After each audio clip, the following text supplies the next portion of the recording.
Today நம்ம சேனல்ல பார்க்க போற ரெசிபி பட்டர் நான். நான் எப்படி வீட்லயே செய்யறது அப்படின்றத நான் உங்களுக்கு இன்னைக்கு செஞ்சு காமிக்க போறேன். நான் வீட்லயே நம்ம ரொம்ப ஈஸியா செஞ்சிடலாங்க. ரெஸ்டாரண்ட் டேஸ்ட்டை விட நம்ம செய்யற நான் தான் ரொம்ப டேஸ்டா இருக்கும். நான் இன்னைக்கு சொல்லி கொடுக்குற மெத்தட்ல நீங்களும் செஞ்சீங்கன்னா. ஹலோ ஃப்ரெண்ட்ஸ், வெல்கம் டு ரசிருசி அறுசுவை சமையல். நீங்க நம்ம சேனலை இப்பதான் பாக்குறீங்க அப்படின்னா மறக்காம சேனலை சப்ஸ்கிரைப் பண்ணுங்க. பக்கத்துல இருக்க பெல் ஐகானை கிளிக் பண்ணிக்கோங்க. நான் அப்லோட் பண்ற வீடியோலாம் உங்களுக்கு உடனே நோட்டிபிகேஷன் வந்து சேரும். இன்னைக்கான உங்களுடைய மோட்டிவேஷனல் லைன் என்னன்னா, விட்டு கொடுங்கள் விருப்பங்கள் நிறைவேறும், தட்டி கொடுங்கள் தவறுகள் குறையும், மனம் விட்டு பேசுங்கள் அன்பு பெருகும்.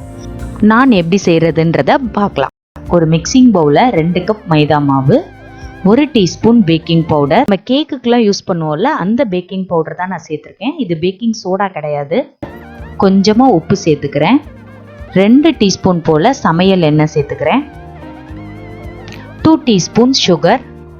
இப்போ இது எல்லாத்தையுமே நல்லா கலந்து விட்டுருங்க. இது ஏற்கனவே காய்ச்சி ஆற வச்ச பால் தாங்க. ஆனால் இப்போ லைட்டாக இதை சூடு பண்ணியிருக்கேன். மிதமான சூட்டில் தான் மாவு பிசையணும். 2 கப் மைதா மாவுக்கு 3/4 கப் பால் சரியாக இருக்கும். மாவை நீங்கள் தண்ணி சேர்த்து கூட பிசைஞ்சுக்கலாம். அதுவும் மிதமான சூடில் இருக்கிற மாதிரி பார்த்துக்கோங்க. இப்போ மாவை நல்லா பிசைஞ்சு எடுத்தாச்சு. இதில் 1 டீஸ்பூன் போல் எண்ணெய் விட்டு இதை நல்லா அழுத்தி ஒரு 5 to 7 மினிட்ஸ் வரை இந்த மாதிரி ப்ரெஸ் பண்ணி பிசைஞ்சு எடுத்துக்கோங்க.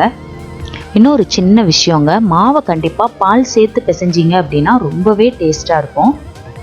இப்போது இதுக்கு மேலே நான் எண்ணெய் அப்ளை பண்ணிக்கிறேன். அப்புறம் நல்ல ஒரு கிச்சன் டவலில் எடுத்துகிட்டு அதை நல்லா ஈரத்தில் நினச்சிட்டு இது மேலே போட்டு வச்சுக்கலாம். மினிமம் 30 மினிட்ஸ் இது கண்டிப்பாக ஊறி இருக்கணும். மேக்ஸிமம் 2 ஹவர்ஸ் வரை ஊற வச்சு எடுத்துக்கோங்க. என்னோட மாவை சரியாக நான் 1 ஹவர் ஊற வச்சு எடுத்திருக்கேங்க. மாவு பாருங்கள் எவ்வளோ சாஃப்டாக இருக்குன்னு.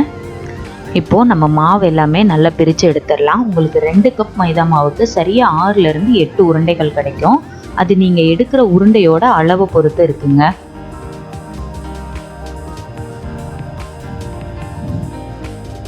இப்போது நான் மாவை எப்படி ரோல் பண்ணுறேன்னு பாருங்கள்.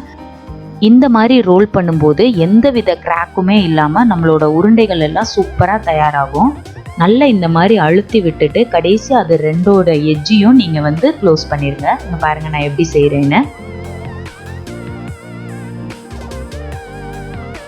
அவ்வளோதாங்க, நம்மளோட உருண்டை பாருங்கள் எப்படி ரெடி ஆயிடுச்சுன்னு. இதே மாதிரி நம்ம எல்லாத்தையுமே செஞ்சு எடுத்துக்கலாம்.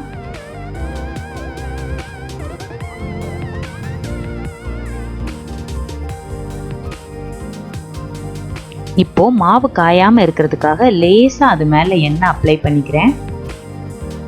நான் செய்ய ஆரம்பிச்சிடலாம். சப்பாத்தி கட்டையில் நான் லைட்டாக மாவு டஸ்ட் பண்ணிக்கிறேன். மைதா மாவு தாங்க டஸ்ட் பண்ணுறேன். அதில் நம்ம பண்ண உருண்டையை எடுத்து ஒன்று வச்சுக்கோங்க. ஒரிஜினலாக நான் ஓவல் ஷேப்பில் தாங்க இருக்கும். நான் இன்றைக்கி ஓவல் ஷேப்பில் தான் பண்ணி காமிக்க போகிறேன். உங்களுக்கு எந்த ஷேப் பிடிக்குமோ நீங்கள் அந்த ஷேப்பில் நான் தேய்ச்சி எடுத்துக்கோங்க. ரொம்ப தின்னாவும் இல்லாமல் ரொம்ப திக்காவும் இல்லாமல் மீடியம் சைஸில் தேய்ச்சி எடுத்துக்கோங்க. அப்போது சரியாக இருக்கும். நான் செய்யும்போது நான்ஸ்டிக் தவா யூஸ் பண்ண வேணாம். அதுக்கு பதில் நீங்கள் இரும்பு தவா யூஸ் பண்ணிங்க அப்படின்னா ரொம்பவே நல்லது. இந்த மாதிரி தேய்ச்சதுக்கப்புறமா நான் இது மேலே கொஞ்சமாக தண்ணி அப்ளை பண்ணிக்கிறேங்க. எல்லா பக்கமும் பரவுற மாதிரி இந்த மாதிரி தண்ணியை தேய்ச்சி விட்டுருங்க. தோசை தவா நான் ஏற்கனவே சூடு பண்ணிட்டேன். பாருங்கள், இந்த அளவு சூடாக இருக்கணும் கல். தண்ணி வச்சு அப்ளை பண்ண பகுதி கீழ் வாக்கில் இருக்கிற மாதிரி தோசை தவாவில் போட்டுருங்க. கேஸை மீடியம் ஃப்ளேமில் வச்சுக்கோங்க. இப்போது இங்கே பாருங்கங்க, ஒரு 2 செகண்ட்ஸ்லேயே இந்த மாதிரி பபிள்ஸ் வர ஆரம்பிக்கும். நமக்கு இந்த மாதிரி எல்லா பக்கமே லைட்டாக பபிள்ஸ் வர ஆரம்பித்தோன்னையும் நம்ம டைரெக்டாக கேஸில் காமிச்சிட வேண்டியதான். காமிக்கும் போது கேஸை ஹை ஃப்ளேமில் வச்சுக்கோங்க. ஒரே இடத்துல வச்சிங்க அப்படின்னா தீஞ்சிரும். தோசை தவாவை இந்த பக்கம் அந்த பக்கம் அப்படின்னு காமிச்சிட்டே இருங்க. பாருங்க, நம்மளோட நான் எவ்வளோ புசுன்னு சூப்பராக வருதுங்க. சாப்பிடும்போதும் ரொம்ப டேஸ்ட்டாக இருந்துச்சுங்க. கண்டிப்பாக நீங்களும் உங்கள் வீட்டில் இதை செஞ்சு சாப்பிடுங்க. சூடாக இருக்கும்போதே நான் இது மேலே கொஞ்சமாக பட்டர் அப்ளை பண்ணிக்கிறேன். ஒரே ஒரு தடவை கண்டிப்பாக நீங்களும் உங்கள் வீட்டில் செஞ்சு பாருங்கள். அடுத்து நான் சாப்பிட்ணும் அப்படின்னாலே வீட்டில் செஞ்ச நான் தான் நமக்கு பிடிக்கும். அவ்வளோ டேஸ்ட்டாக இருக்குங்க. இங்கே பாருங்கள் நம்மளோட நான் எப்படி இருக்குன்னு. நான் செஞ்சு வைக்க என்னோட 2 பொண்ணுங்களுமே எடுத்து சாப்பிட ஆரம்பிச்சிட்டாங்க. அவங்களால வெயிட் பண்ணவே முடியல. மம்மி எங்களுக்கு வச்சிருங்கன்னு சொல்லி சாப்பிட ஆரம்பிச்சிட்டாங்க. அவ்வளோ டேஸ்ட்டாக இருந்துச்சுங்க. நம்ம இதே மாதிரி எல்லா நானுமே செஞ்சு எடுத்துக்கலாம். இப்போது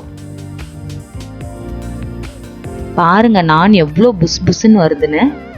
ரொம்ப சாஃப்டாக இருந்துச்சு. நான் பிச்சு காமிக்கிறேன் பாருங்கள். இந்த பட்டர் நானோட சைட் டிஷ்ஷாக நான் பட்டர் பன்னீர் மசாலா தாங்க செஞ்சேன். ஒரிஜினல் ரெஸ்டாரண்ட் ஸ்டைலில் செஞ்சதுங்க. நான் அடுத்தடுத்து வர்ற வீடியோவில் கண்டிப்பாக உங்களுக்கு அதுவும் அப்லோட் பண்ணுறேன். நம்ம சேனலில் வர்ற ரெசிபிலாம் நீங்கள் வீட்டில் செஞ்சு பார்த்தீங்க அப்படின்னா மறக்காமல் அதோட கமெண்ட்ஸ் என்ன அப்படின்றத எனக்கு பதிவு பண்ணுங்கள். உங்களோட பதிவு தான் என்னோட பூஸ்டாக இருக்கும். நம்மளோட சேனலை ரசிங்க, நீங்களும் சமைச்சு ருசிங்க. மறக்காமல் சேனலை சப்ஸ்கிரைப் பண்ணுங்கள். தேங்க்யூ.